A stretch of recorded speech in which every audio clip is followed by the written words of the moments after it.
Hello and welcome to this episode of Artful Loving. In today's episode, I'm going to talk about recognizing the red flags in relationship and what to then do about it.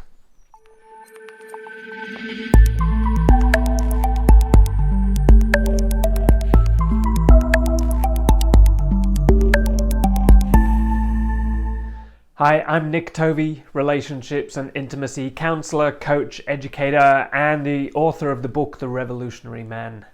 If you're new to the channel or the podcast, please go ahead, click the subscribe button so you can keep on top of this conversation. It's a big conversation, it's going to continue.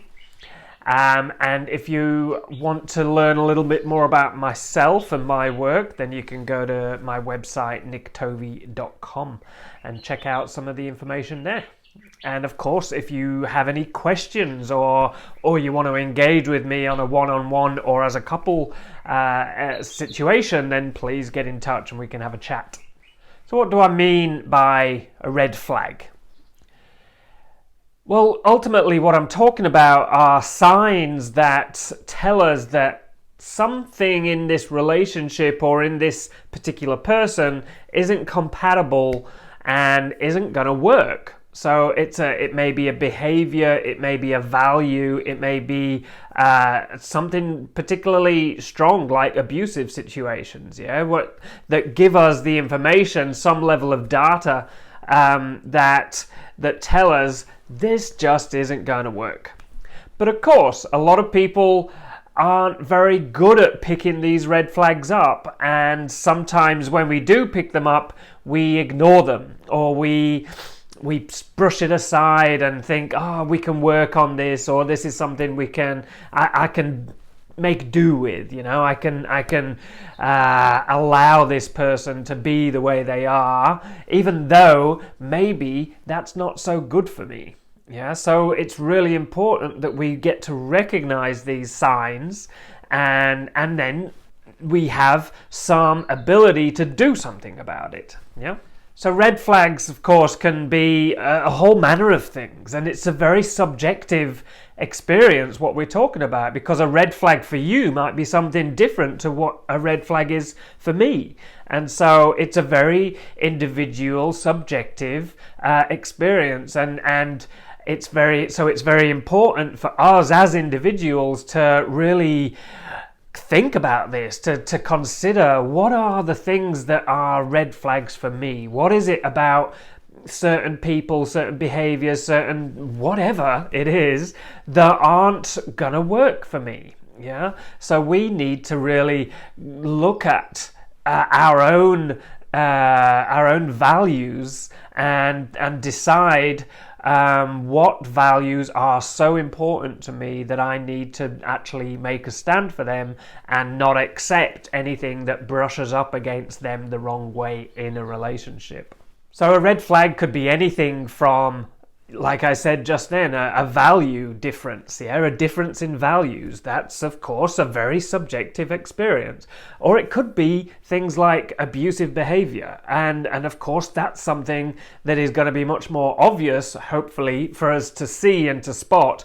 But it's not always the case. Sometimes abuse can be quite subtle. And so it's important for us to know what it is when it comes into our relationship. So we can recognize it for what it is and address it there and then, without it becoming this thing that we, years down the track, we've realized that we've lost ourselves, that we feel totally disempowered, and that we are in an abusive relationship. That's not something that anybody needs to go through, and of course it's something we all need to address. So when we're talking about values, of course, like I said, values are very subjective. It's a very individual thing. And it's important for us as individuals to know what our values are. What are the things in life that are important to me? Whether it's a particular cultural interest or any values go across the board. There's such a important part of life. It's really important, and of course a lot of us gain and inherit our values from the life we've lived as a child and from the people we lived around as a child. So of course we inherit values from our family, from our culture, from our religion, from our nationality, all of those different things. Yeah, and of course sometimes some of those values that we do inherit don't really work for us. We get to a point in our own life and our own individuation where it's like, I need to let go of this value because it's a value that I've taken on from my family of origin, and it's not really mine. I need to make my own value system mine. And that's a really, really important process for us to go through. And so I really encourage you to look at your life and and make a list of the values that are really, really important for you. Not what anybody else thinks you should value, but what is it about life? What are really, really important values that are yours? And then I think a really good exercise to do once we have a list of values is to look at what in these values are absolute no deals when it comes to relationship. So there are going to be certain values that are important to you, but maybe there's a little bit of give and take in that. There's a little bit of leeway that you can work with. And so, for instance, I have a value about supporting a particular football team. I don't know, I don't like football personally, but that's something that's really important to a lot of people. And I couldn't be in relationship with somebody who is part of this football team supporters, or maybe they don't like football at all. And for somebody who's really passionate about football to be in relationship with somebody who's not passionate about football, that may be doable. It may be something I can live with. But it's not my preference. Yeah, I want to share that passion with somebody else, but it may not necessarily be an absolute no deal. Yeah. So that's as an example of a value that is malleable, that it's like, okay, this doesn't mean I can't be in relationship with you.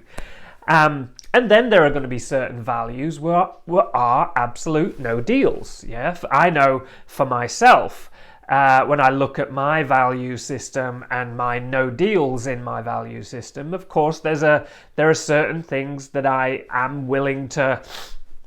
I don't need somebody to be in relationship with who loves absolutely everything that I love and who finds certain things really, really important. It would be boring if we were all the same. The difference is good. Difference brings a little bit of interestingness to life. Yeah, there's conversations, there's debate that can happen. We need to see the world through different lenses, through different eyes, and have differences. That's really, really important. And there are certain things where it's like, no, I'm not okay with that. Yeah, for me, smoking. I don't like smoking. I don't like to be around cigarette smoke. It smells gross to me. It's not a very good way of living to me. It doesn't work for my healthy lifestyle and my natural living that I like to try to live by. And so for me to be in relationship with somebody who smoked, who chose that as a way of living, it just wouldn't work for me, because I wouldn't want to kiss them. I wouldn't want to be around them because of the smell, because of it's a bit gross for me.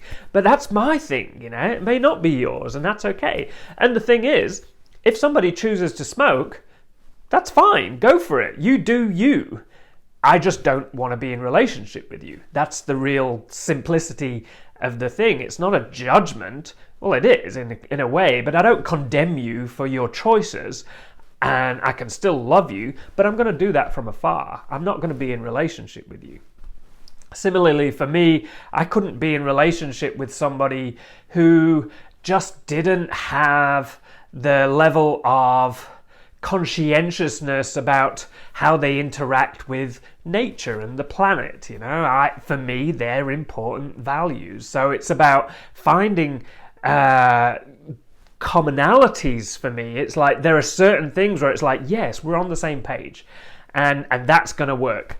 And if we're not on the same page about these certain things, it's just not going to work. So these are really, really important to find what are your values, make a list of your values, and then go down your list and say you've got, 10 values. Hopefully you've got a few more. But let's say you've got the minimum 10 values. These are the things that are really important in your life. Out of that 10, there might be 2 or 3 or 4 that are absolute no deals. And when you're thinking about being in relationship with someone, if somebody is not meeting you on that value that is a no deal, clearly this relationship is not going to be compatible for you. So that is really, really important to know. So these are really important awarenesses to have, of course, early on in a relationship. It makes things much more simplified and easy, and saves us from a lot of pain and suffering if we can establish these value differentials, or the ways in which we do meet in our values early on in a relationship. And in a lot of ways, I think these are where dating apps are really, really useful for us, because we can ask certain questions. We can dive into topics of discussion before we even meet the person. And of course, that is an incremental meeting that occurs from those first messages that we share on a dating app. So it's important to ask certain questions and delve into certain topics, and to establish what's this person's value system, what's important to them, and can we meet in that? Is there going to be a compatibility? Like I said, we don't have to meet in everything. We can have difference. In fact, we're going to have differences. But there are certain things that we really need to meet with. Otherwise, it's just not going to work. Yeah, really, really simple. So it saves us a lot of heartache in the long run. But of course, sometimes it may not have happened that way, and here we are 5 years later, 10 years later, we're in a relationship with someone, and there are certain values that just don't work. So, and that may be that, in the beginning of the relationship, we didn't really do our due diligence as well as we could have, or it may have been that we've changed. Of course, we're individuals and we're always on this evolutionary path. And so things change. People change. People have differences of values that adjust over time. And that is very, very healthy and normal and natural and should be encouraged. And yet, sometimes that evolution, that change of a person's individual nature is going to mean that we don't necessarily meet as well as we used to. Maybe we were both, big drinkers in our early time of our relationship, and we like partying, we like drinking a lot, and it was a way in which we used to engage in quite a fun and energetic way. And then one of us, I don't know, maybe there was a change in values, maybe there was a health issue that we met up against, or we wanted to just live a more healthy life, and all of a sudden we're not meeting anymore. This person still likes to party, likes to drink, but this person doesn't. And so in this particular instance, we're not meeting.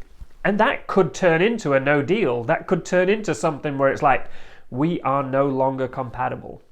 And then we need to really question how how useful, how healthy it is for either of us to continue being in this relationship when we're just not meeting at a place that feels compatible, that feels good, that feels in the best interest of everybody involved. Difficult conversations to have, difficult thoughts to be engaging in, and of course, breaking a relationship based on a difference in values is going to be hard. It's going to be messy. And of course, we can do that in a very difficult, messy, unpleasant way that causes a lot of harm and disruption, or we can do it well.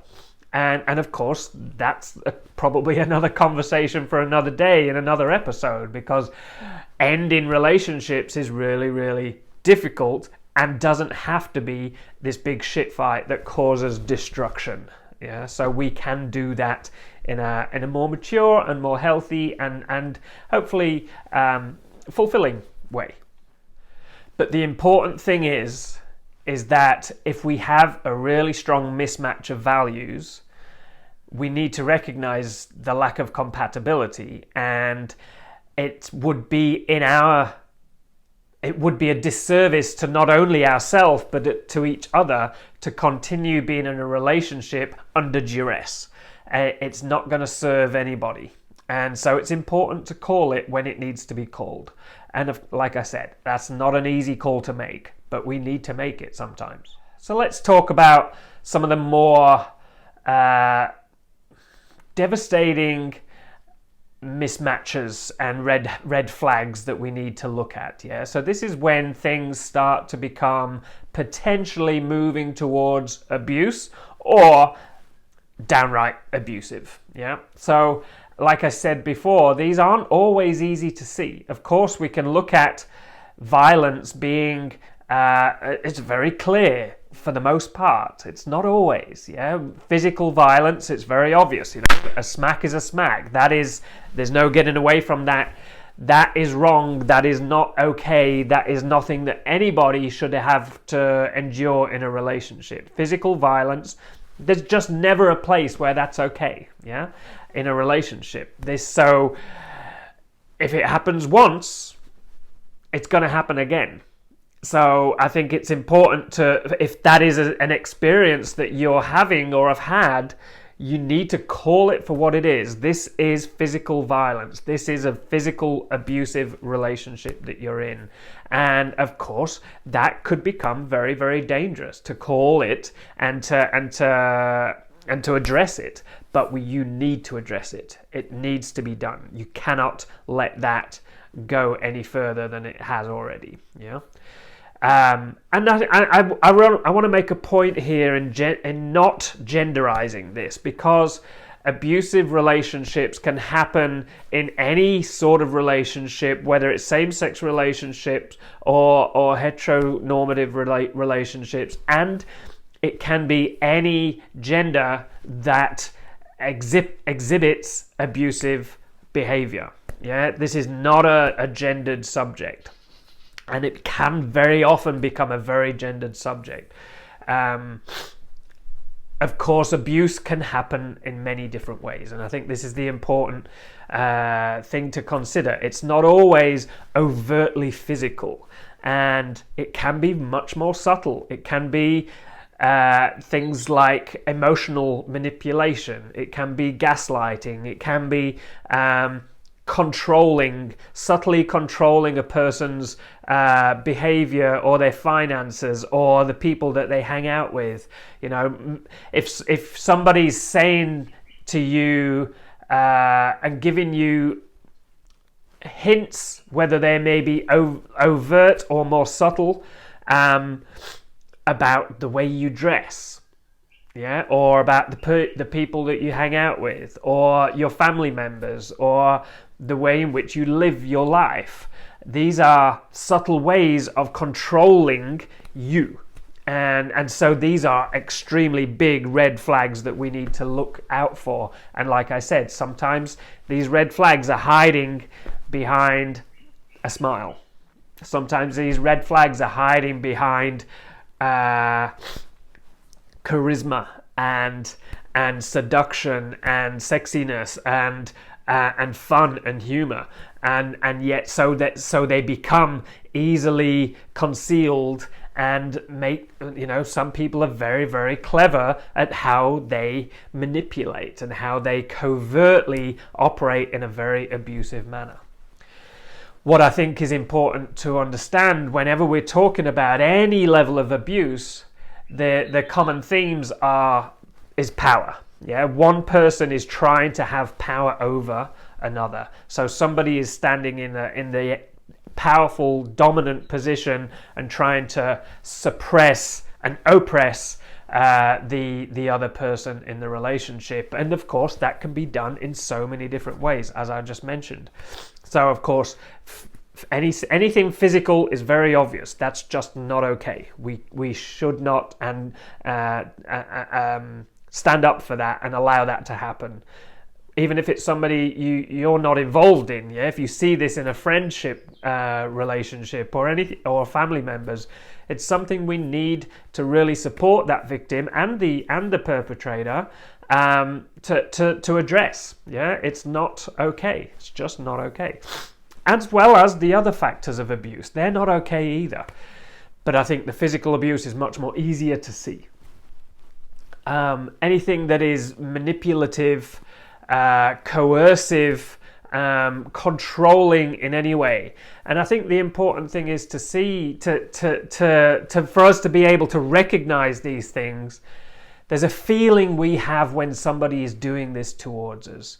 There's a feeling of disempowerment. We can feel that our power is being sucked away by somebody else. And we may not necessarily, and like I said, for these more covert, subtle ways of manipulating, it can be easy to question ourselves in that feeling of intuitive, something's not okay here.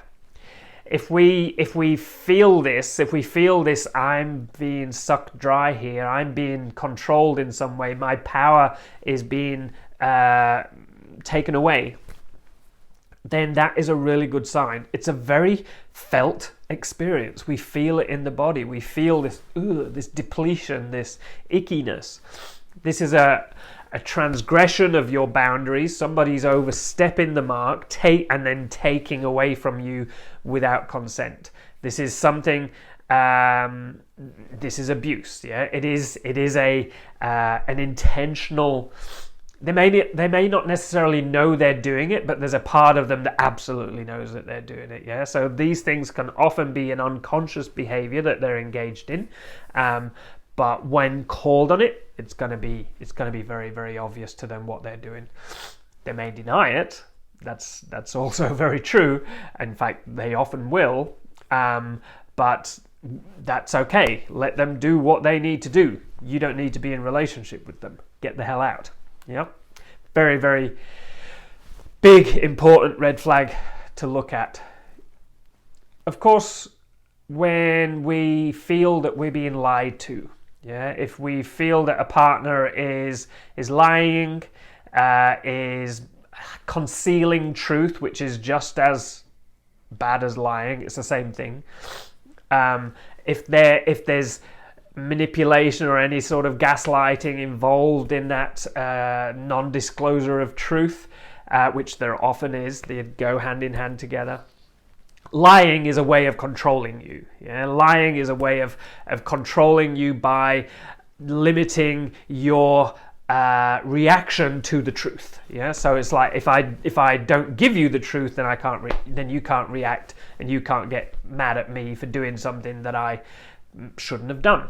Yeah, I'm not going to lie to you unless there's a reason for me to lie to you and conceal the truth because I don't want your reaction. Lying is often people can often think that they're trying to protect the other person from the truth by lying or concealing truth, withdrawing truth. But it's not really about protecting the other person at all. It's about protecting themselves from the other person's reaction and to then be called out on their shit. So it's very selfish, it's very narcissistic, and there is this self-importance and this need to protect themselves, to look out for themselves. So it's very, we need to nip it in the bud straight away. Of course, we've all lied. We've all tried to bend truth.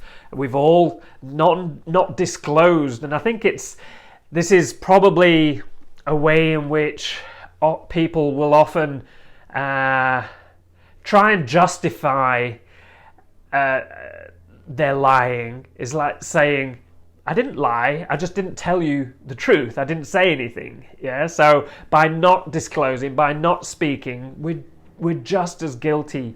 And so it's important to recognize that. So these are all very, very important red flags to look at. Yeah, for us to look at. What do we do with it when we see them? So of course, this is where emotional regulation comes in. Clear communication. So go and check out previous videos where I talk about emotional mastery and communication, using particular strategies to get our point across. Sometimes we're gonna need help. Yeah, we're not going to be able to do it ourselves. We're going to need somebody who we can trust, whether that's a family member. It could be a situation in certain circumstances where an intervention could be necessary. There could be family members, loved ones, friends that see bad behavior going on and really need to bring this person to account to address it. It could be that you need to get somebody like myself, a counselor, therapist, who can work with you to support you as well as the other person in bringing these things to light and seeing if there's a way in which we can resolve them. And if not, how do we then deal with the relationship from here on in? It's important to when we're looking at these no deals and these red flags and these ways in which values don't meet. The outcome of this could be that we need to break up, and that needs to be a very real acceptance. And of course, it's hard. Breakups are hurt. Breakups are messy. It's a difficult thing to do, and what's worse is staying in a relationship that doesn't work for you, that hurts you, that depletes you of life force, that doesn't fulfill your needs, that makes you unhappy. It's really, really important. If you're in a relationship where you don't feel loved, you don't feel cared for, you don't feel that your needs and values are important, that you don't feel that you have a level of autonomy that an adult human being should have, this is a problem. This is something that you need to look at and you need to address. Don't endure it. Don't just pretend it's not a thing and put it under the carpet. Look at it, face it, and do something about it. And of course, get the support that you may need in order to do something. So hopefully this is useful to you, and hopefully you can look at some of the ways in which you may have ignored some of these red flags in your previous relationships, and maybe there's some that you need to look at right now. I think, and I want to re-emphasize this, is that, well, firstly, I want to re-emphasize the fact that this isn't a gendered issue. They're all genders, all humans are capable of being shits and not being good at relationship and being abusive. Yeah, and also it's not about making the other person wrong. If we have a mismatch of values, that doesn't mean the other person is wrong and we need to change them. This is really, really important. But what it is, it means that we're just not compatible, or that's not. If it's our no deals that aren't meeting, maybe we're just not compatible, and we need to part ways. So you can go and find somebody that you're more compatible with, and so can I. So we need to do something about it. So hopefully this has been useful. If you've liked this information, please go on, click the like button. If you feel that this is information that's worth sharing, go ahead, share it on your socials, share it with your friends, your loved ones, your family members. I really love it when you interact with my videos, so please click the buttons. And of course, if you haven't already, subscribe, and I look forward to seeing you in the next video. Keep loving.